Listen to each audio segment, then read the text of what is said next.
Welcome to the interview. Paul Haley, professional photographer of over 40 years. He's currently a fellowship of the Master Photographers Association. He's a master craftsman with the Guild of Photography, and he's a former Fashion and Glamour Photographer of the Year. In 1982, he was a press photographer working for the Ministry of Defence. In this time, Paul was one of only 3 civilian photographers who covered the Falklands War. This is Paul's story.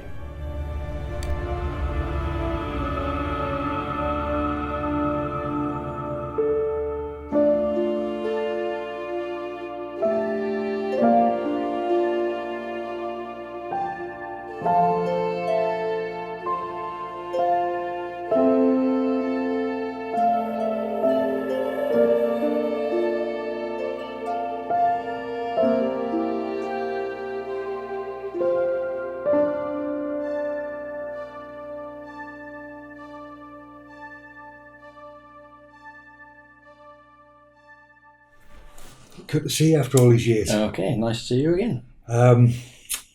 In case you didn't know, Paul and I go back as friends for quite some time. Many moons ago, I came here when you mentored me.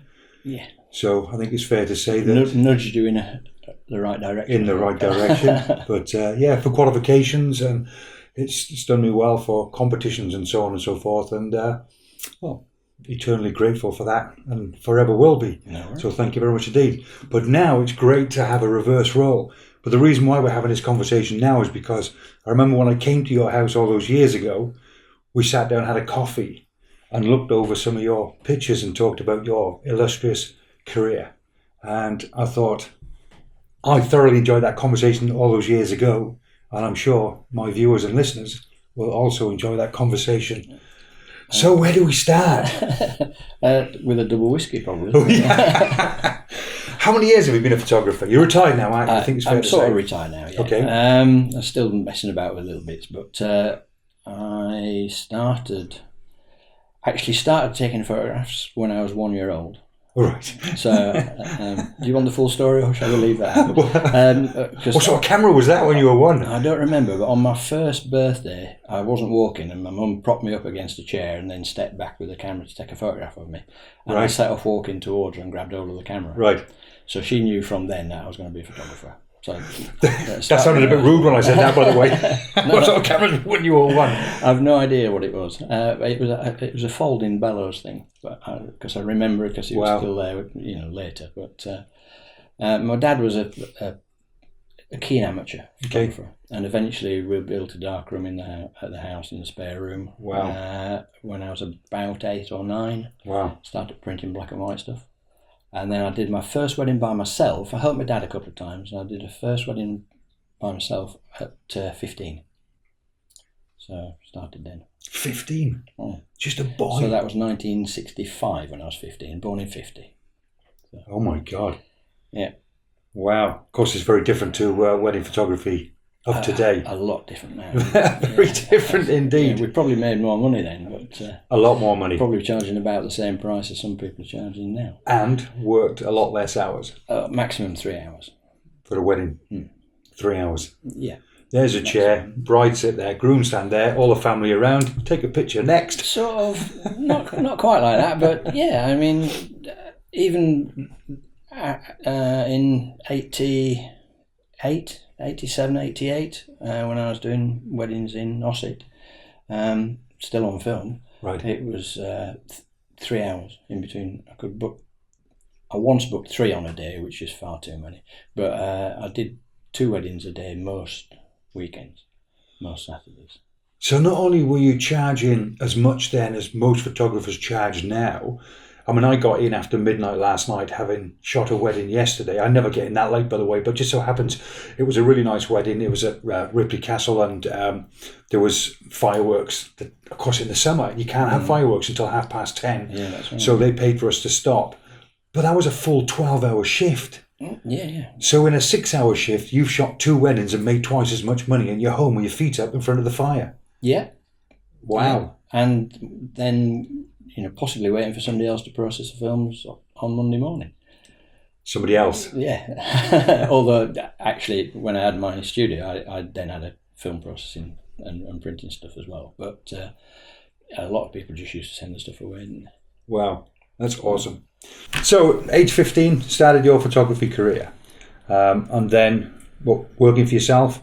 No, I left. I left school as soon as I finished my exams before the end of term, because I'd got a job for Ralph Cuthbert's in Huddersfield, which was a big dispensing chemist, and they had a photographic section.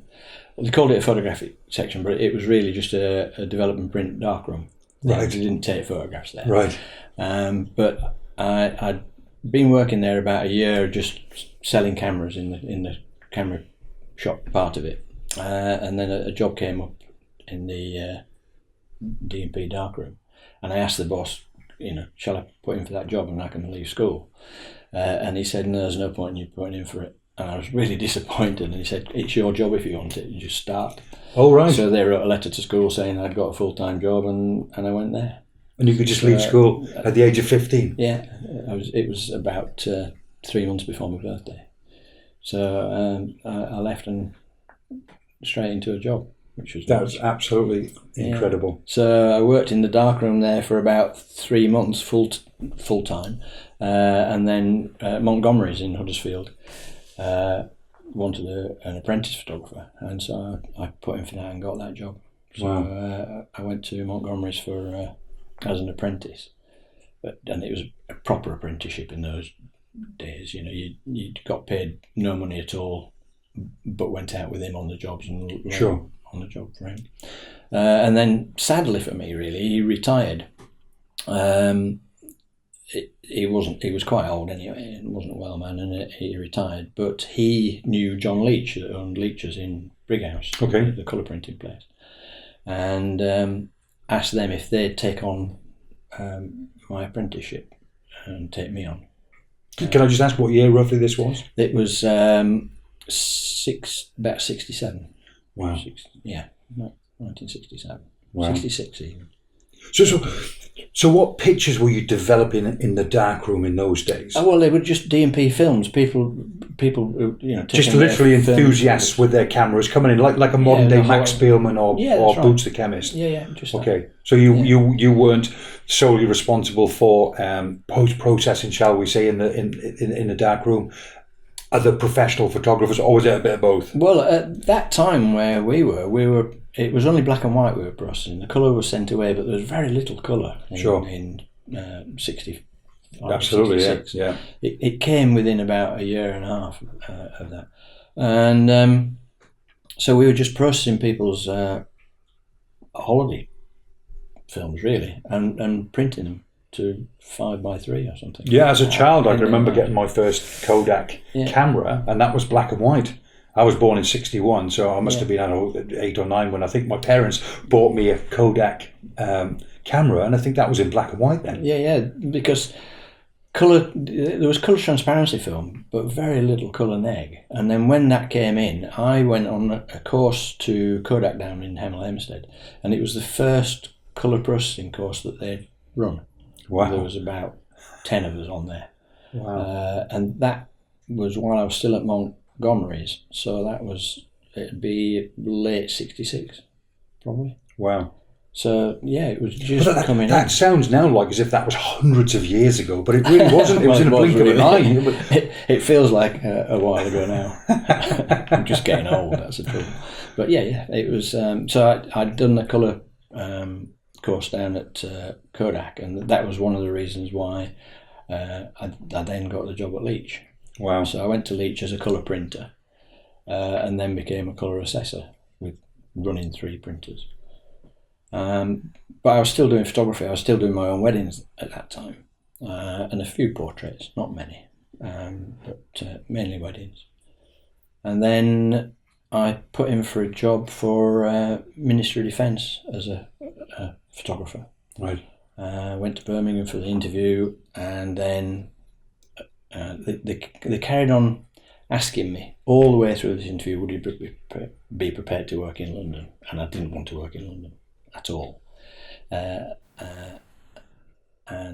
they said, which counties would you like to work in? And I said, Wiltshire, Dorset and Hampshire, because had an uncle down in Dorchester, and he had a pub, and it was really nice down there. How convenient! I was 20-year-old, and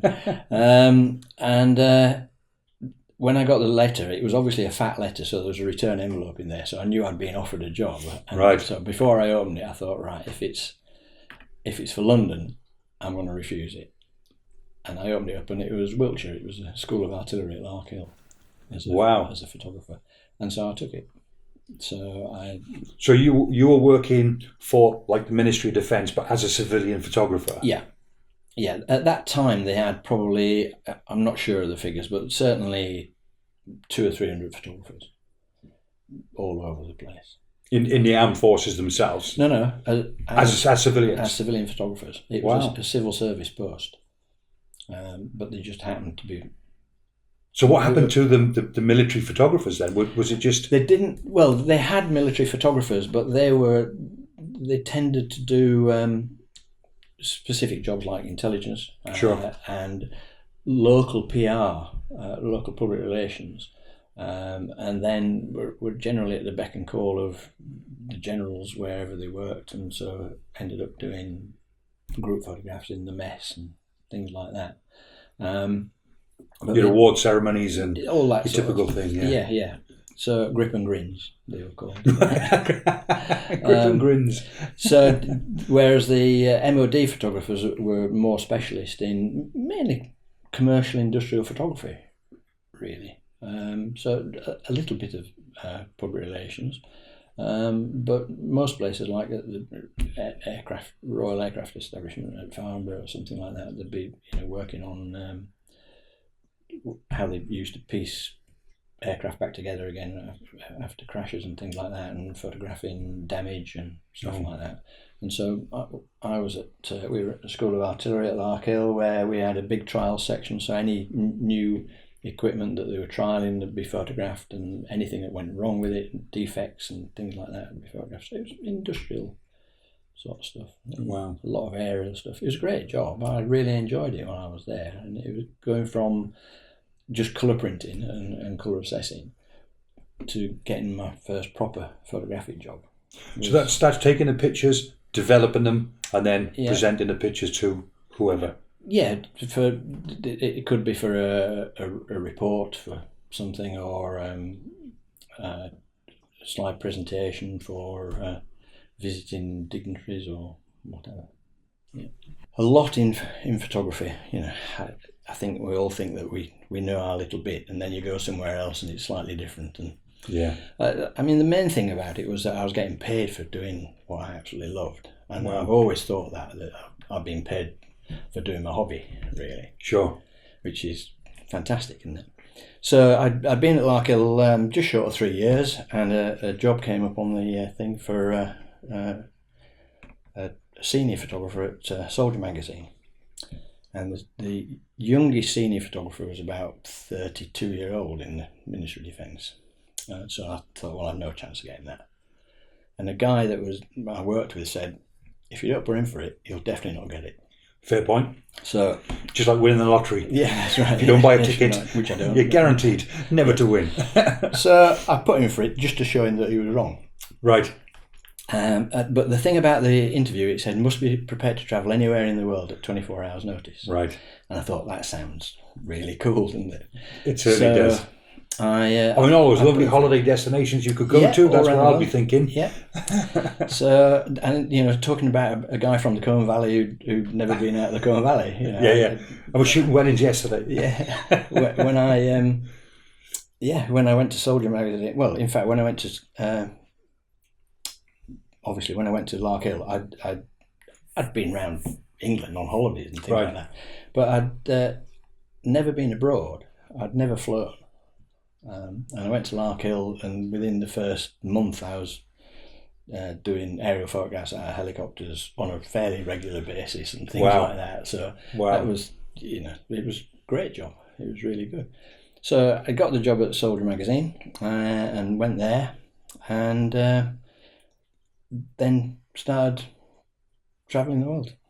Wow. So it was quite... So that was your connection then, you as a civilian working with the Ministry of Defence, with the Army. Yeah. or so the military has? It was. I was Ministry of Defence Army, so we used to work mainly with the Army, but obviously we came into contact with other services. Okay. But I was working for Ministry of Defence Army. Just want to say a huge thank you to Digital Lab for sponsoring my channel. Digital Lab is a multi-award winning professional online photo lab that offers you the perfect printed solution every time. Go on, do your photography justice. And if you use the code GG10, you'll get 10% off your normal and large format prints.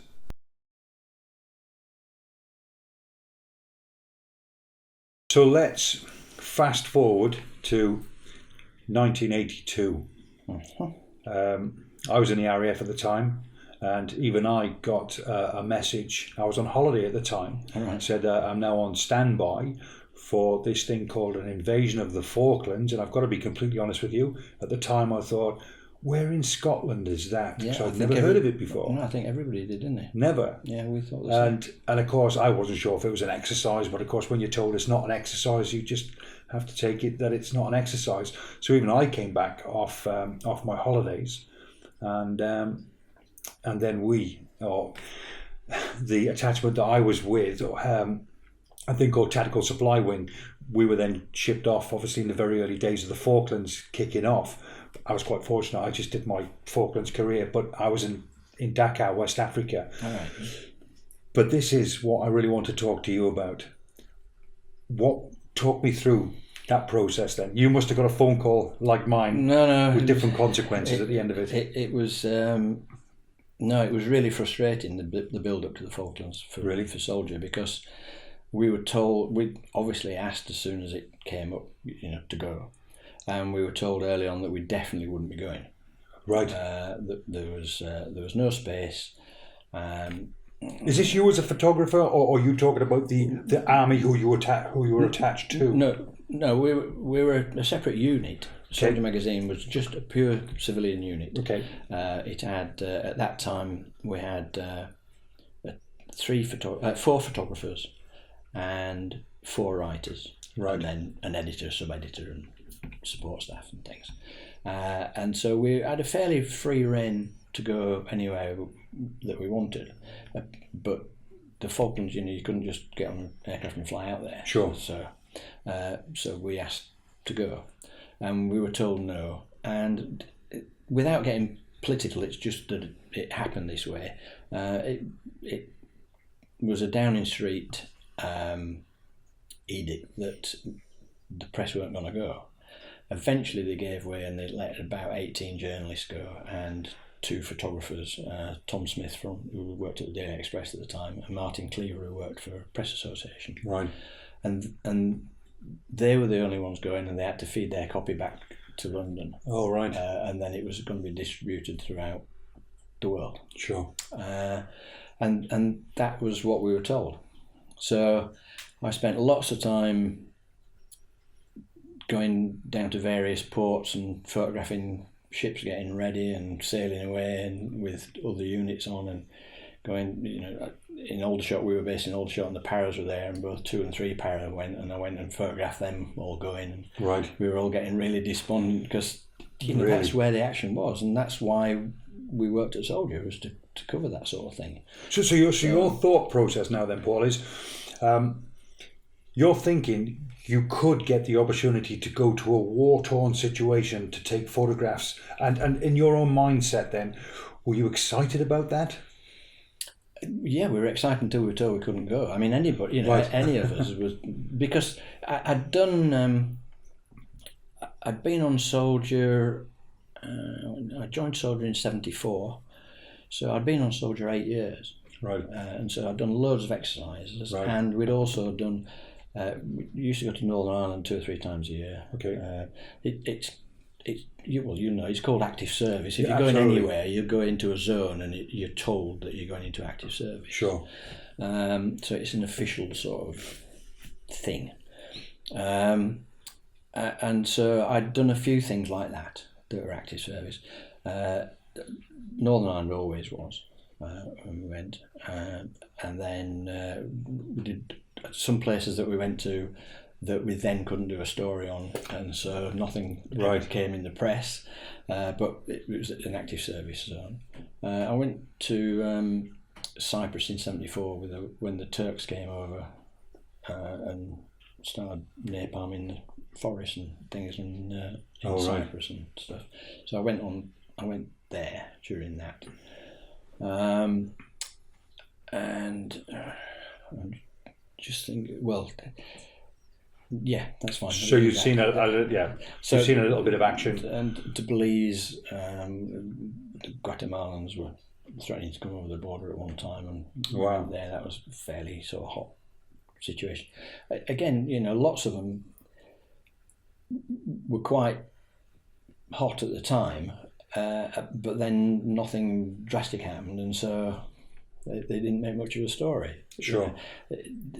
It's a bit like that, isn't it? It's a bit like now in the Gough. There's things kicking off, and I expect there's somebody flying out there to cover it now, and nothing might happen. They'll come back after a fortnight saying nothing happened. Right, okay. Yeah. So you as a photographer then? We were used to that, and we wanted to go, and then we were told we couldn't. So taking photographs of other people marching to the bus and getting on board and things was all a bit flat. Yeah. Did you know the two that were chosen to go? Oh, I'd worked a lot with 2-para and 3-para. No, I mean the two photographers. Oh no, I'd met both of them.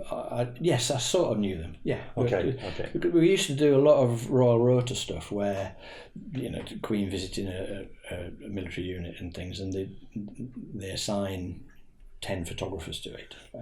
And as Soldier magazine, if it was a military thing, we nearly always got a rota pass. So one of the 4 photographers there would do it, and then the rest of the press. So you photographing the military, of course, that's just part of your job. Yeah. The royalty, should I say? Royalty. Just part of your job as a Soldier magazine photographer. Photograph them a lot because they did a lot of work with the military. Wherever there was a parade or something, we tend to go. So you're not going to the Falklands, Paul. So we're not going, and you gutted, and we're really, everybody was really. And worse still, to throw sand in your face when you're on the beach, you then you get the opportunity to photograph other people who are going. Yeah.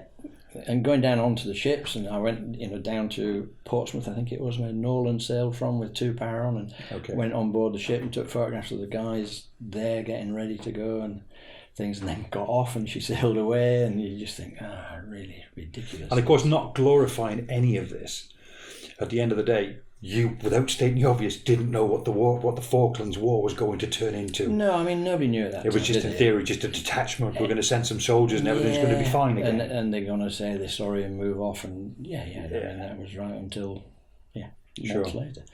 So I happened to do an exercise with what was left of 5 Brigade, because the 2 and 3-para have been part of 5 Brigade, but they were given to 3 Commando Brigade, so they went off, and then they decided to have 5 Brigade as a backup, so the Welsh and Scots Guards were put into 5 Brigade. Right. And I went up to Wales to do an exercise with them, a sort of a shakedown exercise, and I had to give some prints to the brigadier in charge, a guy called Tony Wilson. Really, I thought he was a really nice guy. And so I gave him some 10x8 prints of it, and then 5 Brigade was called up. I went down to QE2 down in Southampton, took photographs of them cutting the swimming pool deck away and putting plates on to land helicopters on it and things like that, and the visiting dignitaries going round, and then went back to the office, started processing the films, and the editor called me in about 5:30 on the evening and said, "You've got a bunk on board QE2, you sail tomorrow morning, make sure you're there by 10:30. So that was it, and that was all we were told. We couldn't take couldn't take a journalist. It was just me to go and just as a photographer and go, and so I'd be part of the pool of photographers. So there was only 3 civilian photographers who went. So I had to go and pack. So the cameras that I packed were my own Contax RTS, RTS cameras, and a small Contax 167, I think it was. I can't remember the number of it now. Just 35mm cameras. I had all prime lenses. I had an 18mm, a 25mm, 50mm, 85 1.4, and 200 2.8 Carl Zeiss lenses. Beautiful stuff. Really sharp. I've never even heard of those cameras. Right. I'm going to have to look them up now because that's fascinating. Yeah. Right, okay, so at the moment, it's still fun because you've earned yourself a bunk. Yeah. You're the only photographer.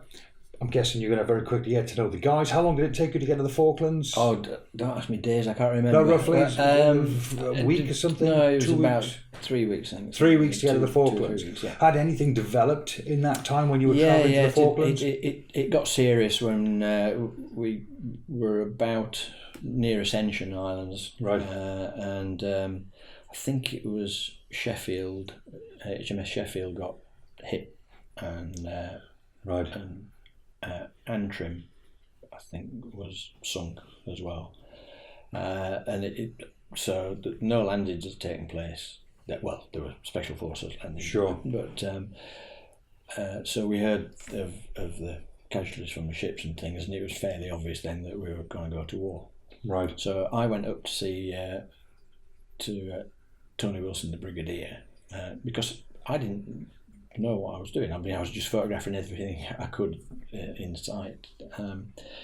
But I went to him and said, what happens to me? And he said, as far as I'm concerned, you're part of 5 Brigade. That's why I asked for you. And he hadn't asked. He'd told Ministry of Defence that he was taking me as part of 5 Brigade. And that's how I'd got the wow. lift. So it was, giving him a couple of 10/8 prints worked well, didn't it? Yeah. So, he said, as far as... Were you nervous at this point? Because now this is serious now, isn't it? Yeah, it was obviously, it was going to get serious. And everybody from Ascension on down, the Scots and Welsh Guards, everybody then knew that the chances are it looked as though we were going to land and fighting was going to occur. But no, I think as a photographer, you just want to go and shoot what's happening, don't you? Photograph, not shoot. Sure. Yeah. No, you're excited, but not. I wasn't frightened because I didn't know what was going to happen. So I think I've never been frightened of not knowing what's going to happen. You get frightened when it's happening, maybe. Right. But there's a difference. Honestly, there's a difference. So what is your mind? Did you ever think at one point, hey, I'm a civilian, I don't need to really jump off the boat if they say jump off the boat? Or is your mindset, I'm now part of this crew, if they say jump, I'm jumping too? Yes, you think that, exactly that. Wow. Yeah, because you become part of it. But, you became part of that on doing exercises or wherever you were. So, and especially with, going down on the ship, that you although there were a lot of people, I think there was about 3,000 people on there. You don't know them all, but you become part of them all, don't you? So eating and sleeping, drinking. And your job now, without stating the obvious, is you're there to tell a story. You're telling the world exactly what's happening. You're trying to record what you see, aren't you? And deciding. The difficulty was deciding what was important. I mean, it's fairly easy thinking, well, there's going to be a battle, so that's going to be important. But which bit of the battle? You can't photograph it all. And the battles actually in the Falklands were all at night. So it's generally recording after the event. Sure. Rather than... So before we come to look at the pictures, because I'm really excited to look at the pictures, then we can talk about the backstory to these pictures. Yeah. Talk me through the process then. This is 1982. Yeah. There was no internet. There was no email. No. There were no digital cameras. You took a picture. Yeah. Did you then have to go back to the ship? Did you have a dark room on the ship?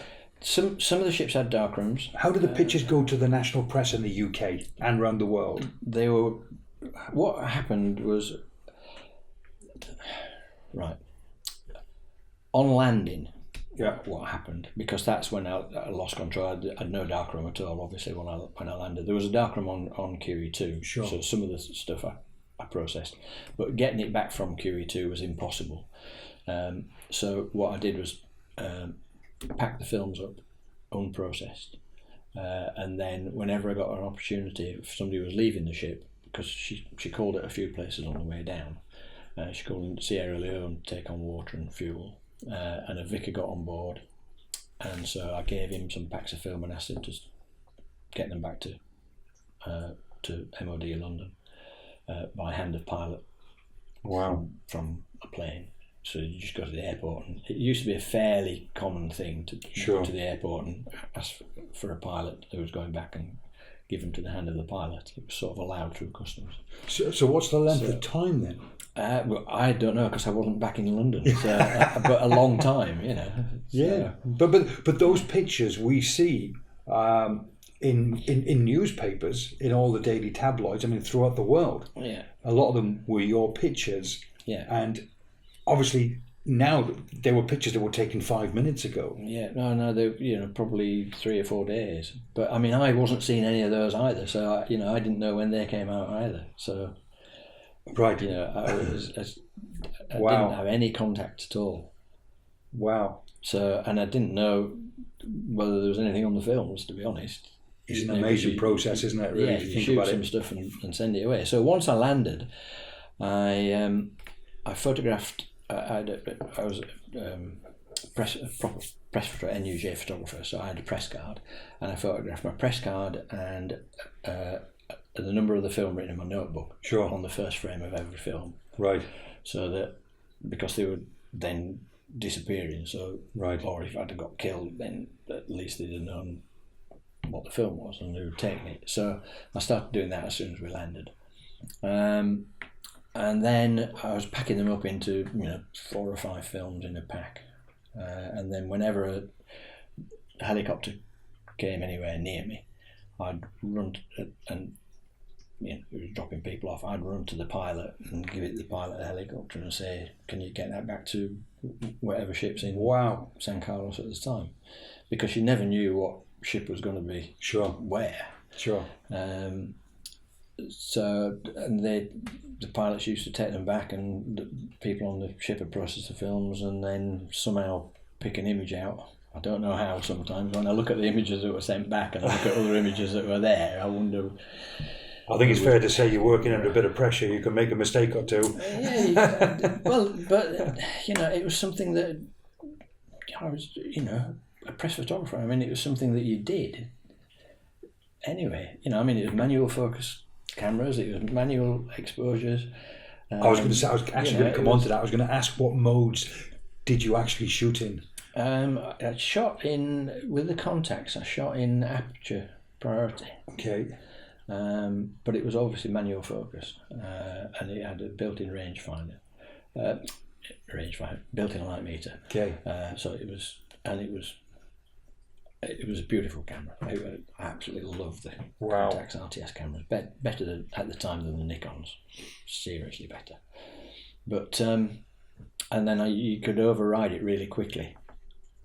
Whereas a Nikon, you had to press a little button and then turn it to plus or minus 1 stop or 2 stops. Sure. The Contax, you just did it by sliding your finger across the button at the top, and it changed straight away. So it was really quick to use once you got into it. Wow. So yeah, it was just a matter of taking photographs of anything that moved, really, and I was shooting colour transparency, because we used to use, at that time, we only used colour front and back on the magazine, but we still had to do that. Wow. So I had 2 cameras around my neck and then one over a shoulder, and then my house on my back, sleep on my back and change of clothes and things on my back, and 48 hours of rations. And Did you ever fear for your life? Yes, there was a few times where it was a bit stupid, a bit hairy, but it was all artillery shells coming over and exploding things, and there's not a lot you can do, is there? No. So you either, it sounds really flippant, and it wasn't at all, but you know, you either get hurt or you don't you? Let me ask you a silly question. What were you wearing? I had. It's a long story. And I thought it was a silly question. No. Well, it was a silly question, but it's not, is it? I'd taken a parasmock, an old parasmock that had gone with out a normal of military service. DPI. Yeah, but it was a lighter coloured one than the very green one that the army wore at the time. Okay. But it was a favourite of old paras. Right. Paratroopers. It was a parasmock, and I'm friends with a lot still from the Falklands, and they're all really cheesed off that I was allowed to wear a parasmock when they didn't have one. Right. It's funny because loads of people have seen the photograph of me wearing it, and they've asked if I've still got it because they want to buy the jacket. Really? Yeah, it disappeared long ago. Obviously, the only reason why I asked that, Paul, is because nowadays with the United Nations and they wear the blue hats, it's almost like waving a white flag. I'm just here to take pictures. Please don't shoot me. But of course, nowadays they're seen more of a target because they know that they'll get more publicity for shooting.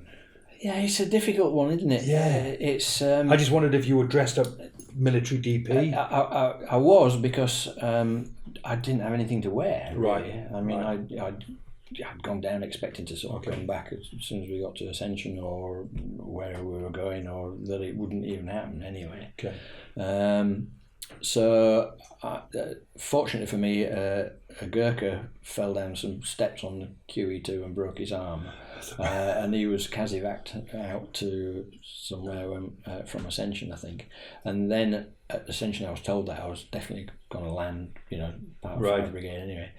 And I'd photographed the quartermaster's wedding about 3 months before. Right. And I went to see him, and he gave me some more kit. So I gave me a sleeping bag, and I got some boots off somebody else. Good old suppliers, you see. Good old suppliers. Yeah, but if you keep in with them, it always works, doesn't it? So, I'd got some waterproof trousers and things like that from the I just wondered because of the UN thing with the blue hats and stuff, that's all. Yeah, no, there was none of that. Right, okay. No, so I mean, I think it was... I don't know if it was a daft question or not. No, I think it was mainly because of the Falklands. Lots of things changed, didn't it, afterwards? And they put the press on a different sort of footing after the Falklands because it was such a disaster as far as the press were concerned. And, there was no chance of getting stuff back on time, and there was nothing put in place. It was just, like I said, I was going to pilots and giving them, 5 films, and the funny thing was, I didn't lose any films. They all came back eventually after about 2 months. Wow. Being back at Salisbury. I suppose everybody actually knows the importance of them, though. The films came back, yeah. It's not like, can you give this postcard to my girlfriend or, drop it in the postbox. It's a serious thing, isn't it? Yeah, but, there were more serious things going on as well at the time, weren't there? Of course. So I was amazed that everything came back. I was absolutely amazed. No, fair point, yeah. But it took a while. Right, can we look at some pictures? Because let me just... They're just this is delightful. Spares that I've, just gathered. Delightful. Right, so before we look at some pictures, I want to look at some pictures and talk about the backstory towards them. Okay. Now, for you guys watching at home, I'm simply going to grab my iPhone, and because Paul will allow me to grab a picture of these with my iPhone because they're copyright protected by... They're now copyright to Imperial War Museum in London. It sounds quite posh, I think, but they've now got a collection called the Paul Haley Photographic Collection, from the Falklands, which sounds nice, doesn't it, having a collection at the Imperial War Museum? Yeah. How fantastic is that? I don't think it's quite as grand as that, and sadly they haven't. They've got access to the negatives, but they haven't digitised them all yet. They've done a few, and if you go onto the Imperial War Museum website, you can, if you search for Paul Haley, it comes up. But there's probably only about 20 or 30 images that are digitised, and then all the rest it just shows. It's a really stupid logo that it doesn't say we haven't yet got around to doing this, but it's that. It's just a blank image. So. But in case you're wondering why I'm actually showing such low quality images or images taken with my iPhone, that's the very reason why. Yeah, they're not my copyright. sadly, but you're okay, obviously, to display them because you're talking about them. Yeah, they gave me permission to eventually publish them in a book, right? Which I did for the 20th anniversary. At first, when we got back, bless her, Margaret Thatcher wouldn't allow it. I had a publisher lined up. Ian Allen, publishers, were going to publish it, and Thatcher wouldn't allow it because it had to go for approval through Downing Street. Sure. Not Thatcher. Downing Street wouldn't allow it. So. And is this just the Paul Haley story of you as a photographer in the Falklands? Yeah, it's called One Man's War now. But I approached them at the 20th anniversary saying, could I get permission? And they gave me permission to use it. So I got permission to use them for my book, and for talks and things like that. But I can't give somebody else permission to use them. Right. Okay. So can we have a look at some pictures, because that's what I'm really excited about. Crack on. Well, you show me. Oh, right. Well, are these not in any order? No, you flick through and let's grab a picture or two with a backstory. Let's have a quick look. Okay. Anything you want, Paul. I see some of these weren't printed by me, and goodness knows where they printed this from, because it's obviously not sharp, and mine were definitely sharp. So we can. But this is the Argentinian prisoners in the sheep sheds in Goose Green. So the battle's still going on for the rest of the Falklands, but this was the first battle of Goose Green, and these were prisoners, and it was freezing cold. The problem with the photographs, I think, is that it don't show the high winds that were around at the time, and they don't show how bloody cold it was, because it never got above 2 degrees, and often was freezing. So it was dreadful. And this is a guy just cooking some whatever rations, an Argentinian prisoner in the sheep sheds. These are guys. You won't bother printing that one. It's just that's on the QE2 going down. Put it there. So guys on Keep Fit. It's obviously somewhere warm. They've got just the t-shirts on, but heading is probably just as we left Ascension Islands, where people were taking it seriously that they had to start getting fit again. So these guys, like you, would have been excited by the fact that they were going to this place called the Falklands. Yeah, it's funny, isn't it? A lot of them, and the paras especially that I've talked to since, were, this is what they were up for, wasn't it? It's why they joined. Sure. I remember talking to a Welsh Guards lad at some point, and I said to him, "This is what it's all about. This is quite good." Some aircraft had just been over, and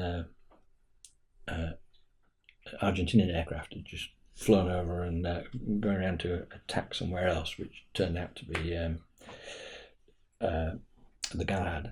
Sure. It hit the Gough. But I said to this guy, "God, this is exciting, isn't it?" And he said, "Oh, I didn't join up for this. I joined up to march up and down outside Buckingham Palace." Really? Yeah, I thought it was quite funny. But lots of others, it was their job and they wanted to do it, and so they were excited as well. And I think if you talk to them now, they were excited, but they were, deeply upset over the loss of friends. Oh, absolutely, So it's a weird thing, isn't it? But yeah, there were people doing their jobs that they trained for, and wanted to crack on with it as best they could. I know in the same situation, obviously in the area, I found myself on an aircraft heading towards the Falklands in exactly the same way as these guys here. Right. So I had nothing going through my head, nothing thinking. To me, there was just, like you said, it was exciting because we were going somewhere. Yeah. I think the Falklands were 2 weeks into, maybe 3 weeks actually into, obviously the main part of the story where the Brits landed and pretty much took over. Obviously, that you were involved at that point. Right. I wasn't. I was 3 weeks down the line, so we were going down probably to back up and take over and so on and so forth. Yeah. But luckily, I was taking off the aircraft in Africa where I just served the Falklands there. So I didn't really see any more than that. Right. But I just remember, because I didn't know until I got to Africa, I was getting off at Africa. I just sat in an aircraft like everybody else thinking, oh, we're off on our trip. To do something. Because that's why we join up. Yeah, that's right. Yeah. So, so that's the story of these guys at the moment, isn't it? Yeah. There's no horrors yet. No, they're getting down there and, trying to Brilliant. Get fit, keep fit. And Brilliant. It's a shame these aren't in order, really, but never mind. We'll just go through. Yeah, we'll just go through. Just have a I mean, fairly well-known picture, I have probably, of this is after the surrender in Stanley on the road up to the airfield, collecting the Argentinian weapons. Again. Wow. It was so cold that day. It was probably -1, -2, but a high wind, and you just couldn't breathe. You couldn't speak into the wind at all. You had to turn your back on it and things, and it blows straight off Antarctica. So it's freezing cold. Composition is amazing. The storytelling is amazing, and that is what photography is all about. Yeah, I think that's what that's what you're looking for, is to try and tell the story in one picture. It's no good having 4 or 5 pictures. It's got to be the one picture. So it's probably something about war that nobody would ever think of as well. This particular, Yeah, but soldiers surrendering and their weapons being taken off them, and of course stockpiled, and of course you are then photographing. What the British soldiers again, they're relaxed now, I'm guessing, are they? The war's pretty much over. Well, these are British soldiers. The Argentinians there are handing the weapons to them, and then the Brits are throwing them. So they don't just throw their weapons down, because obviously they might still be loaded. Sure. So the guys are clearing the weapons, checking there's no rounds in them, and then throwing them down. Wow. Searching the guys and then moving them on. Wow, so, absolutely amazing. Yeah, but you've got rocket launchers here and all sorts of things. So, sometimes photographs just don't work, do they? This is where the Skyhawks came down past us, and it's really difficult to see even in a 1612 print. But there's one there, and I think there's one there. These are Skyhawk jets coming down really, really quickly, really, really low. Right. And then all these things aren't spots on the negative. These are tracer rounds coming up from Scots Guards who are firing here. So, and they're firing up here. So these are all trace rounds. And if you remember, trace rounds, 1 in every 3, is it? It depends how they load it, but yeah, 1 in 3, 1 in 4. So in between that is a proper ball round, a proper round. So there are thousands of rounds being fired up, and these guys flew down past us, round the corner, and then eventually bombed Tristan and the Galahad. Although we didn't know that had happened, but. Wow. Yeah. So where are you now? Where are you when you took this picture? This is a place called Bluff Cove, which is Stanley's over there by about 10-15 miles. Sure. So we're coming this way. Wow, amazing. Absolutely amazing. Yeah. Can you reach that point? Yeah. How do you want that? This is this is interesting in incredibly sad. It's bodies being collected off the battlefield. These are Argentinians being put into a mass grave. They were later then put into a proper grave. But this was during the fighting still, during the war. So these were being cleaned up, cleaning the battlefield. But the sort of sad thing, or the interesting thing to me when I got back, it had been produced somewhere, this picture, and the people who made the tractor contacted us saying, could they buy a picture for advertising their tractor? No. That's disgusting. Yeah, I think it was just unbelievable. But can I show that picture? You can show it, I think. Yeah. This is really serious now, isn't it? When you're taking pictures like that, it's really serious. Yeah, we were asked not to. I wasn't told not to photograph bodies, but I was asked just to bear in mind that they were somebody's children. And there's nothing clever about photographing a dead body. No. I mean, it ain't going to go anywhere, is it? It's just laying there, and there's nothing clever at all about it. There's nothing. I don't see why anybody would want to do it. So I sort of censored myself, if you like. I did photograph people wrapping them and then lifting them up. Right. Mainly to show the care that was. Right. Okay. shown. Okay. That's another side. Because they weren't just hoofed into a pit or something like that. It was. But respectfully, they were being buried whilst the war was still undergoing. Yeah. And so. Wow. But the thing that sort of shocked me, if you like, first was you see on telly, and I'd seen people get injured in a few places, but it's not. The human body is very frail, isn't it? And sometimes if a big 7.62 round hits somebody in the wrong place, bits come off, and so there were body parts, not just bodies, which had to be cleared up from the battlefield as well. No. And that sort of thing I didn't photograph. And maybe now I think perhaps I should have done more, not that they'd be used in the press, but now, 37 years later, some people might have found them interesting, the medics and things like that. Sure, interesting. Training and interesting for all the right reasons, of course. Yeah. But a picture like this is so impacting. Yeah. It's so impacting, and maybe people as a wake-up call needs to see a picture like this to think, hey, do you know what? In war, somebody's children do die. Yeah. No, it's difficult. As I say, it seemed difficult to look at it and comment on it. But I thought that was acceptable. Did the press print that? No, I don't think it's ever been printed. No. Okay, but again, you would have a say in that. You would take that picture, ship it off, like we mentioned earlier on, and then it's up to whoever to decide whether that's printable or not. Yeah, I'm sure that probably would never have been sent out. I mean, I don't know what they were looking for when they were sending photographs out, to be honest, because I had much more photographs than were actually shown in the press. Right.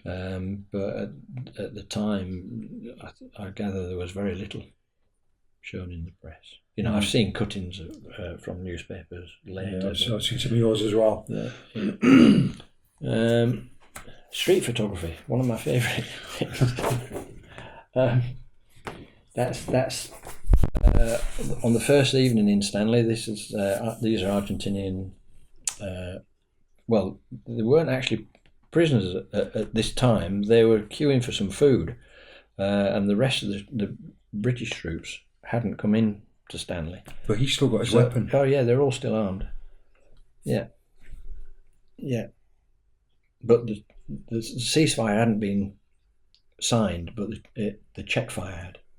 So stop firing. Right. Right. So it was under. Am I right in assuming a lot of these guys definitely didn't want to be there?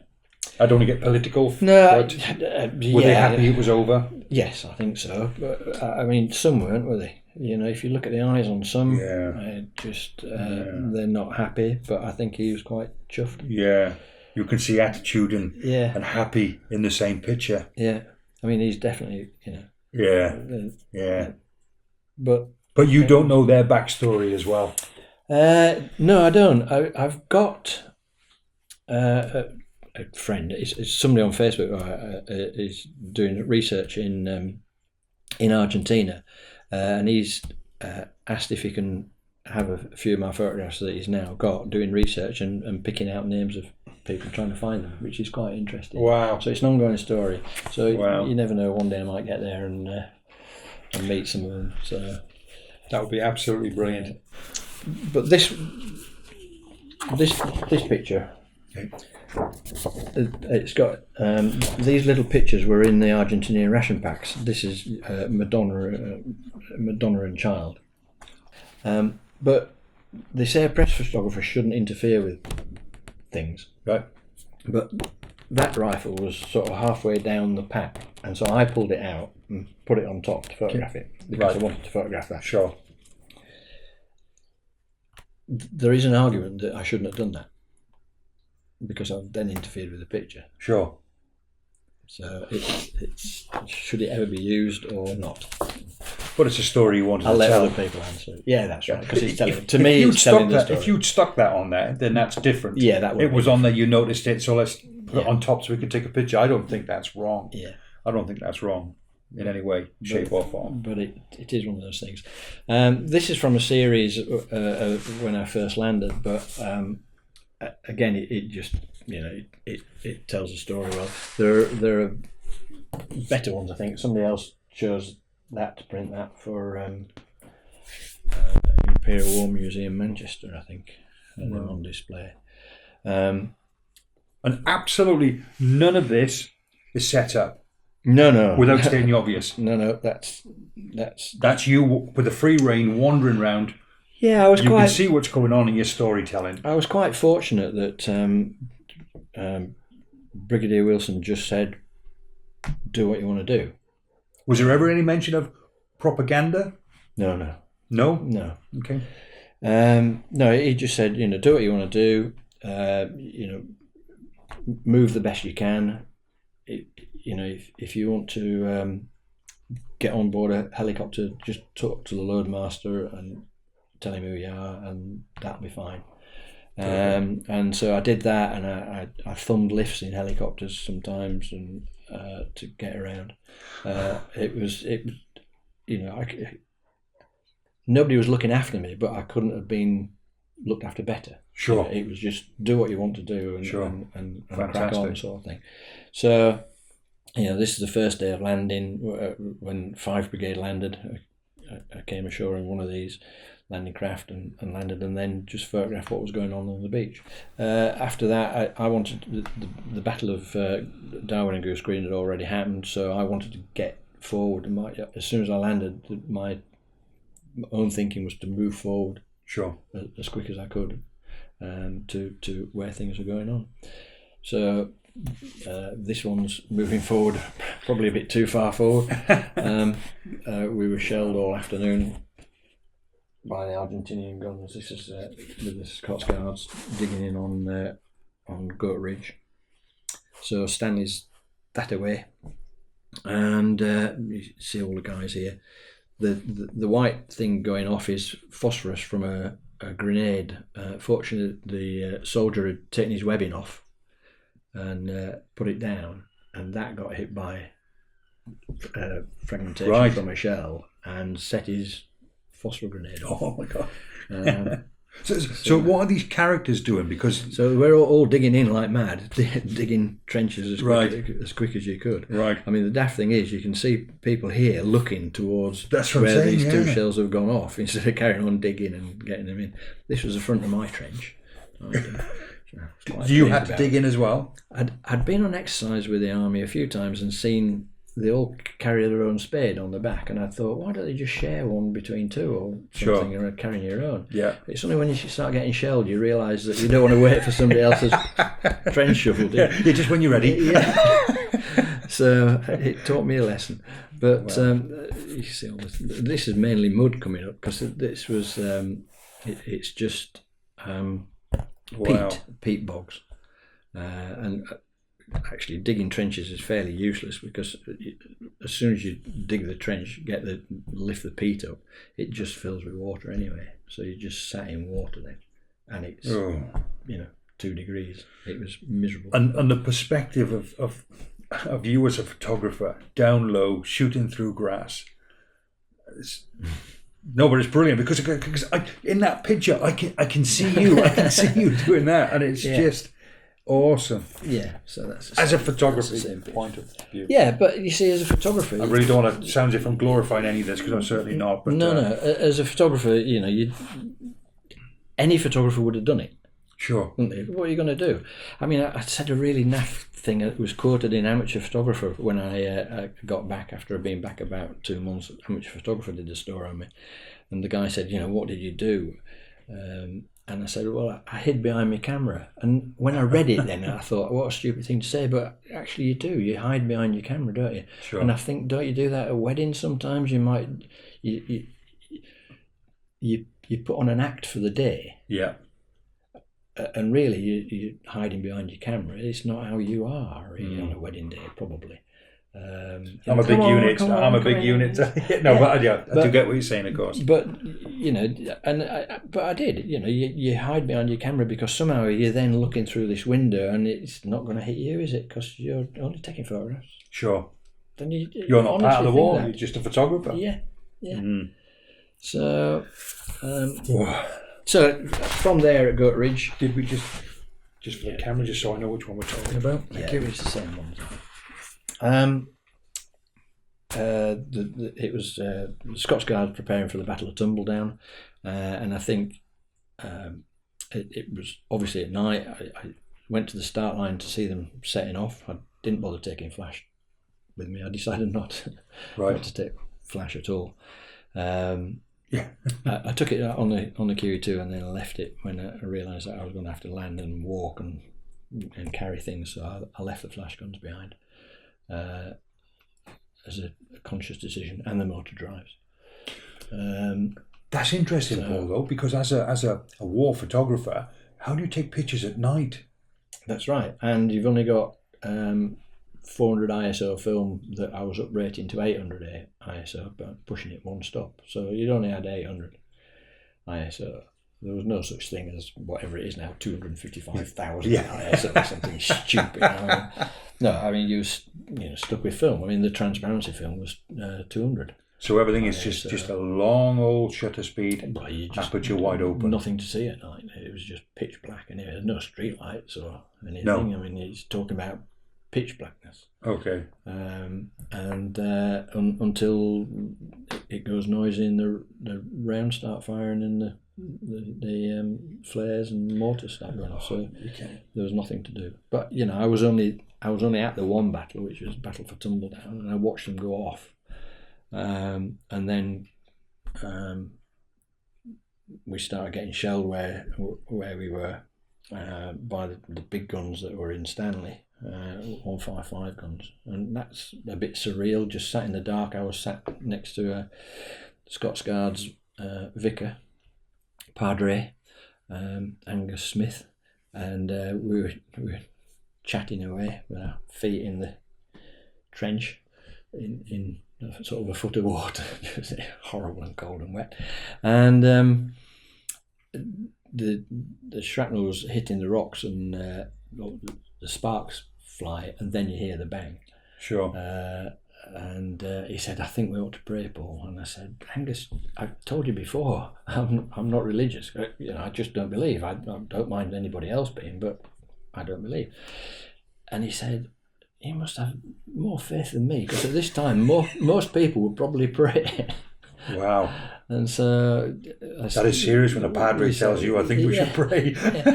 So he's a really nice guy. But so we decided to go and get heads down and sleep because there was nothing to do. And then I got up at dawn and walked forward up onto the mountain. And there was still firing going on, but it turned out it was more or less over by then.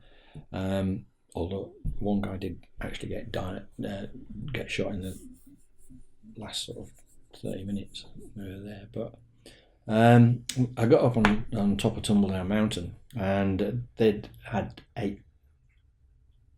9 people, 8 Scots Guards and one guy from 9 Squadron Royal Engineers.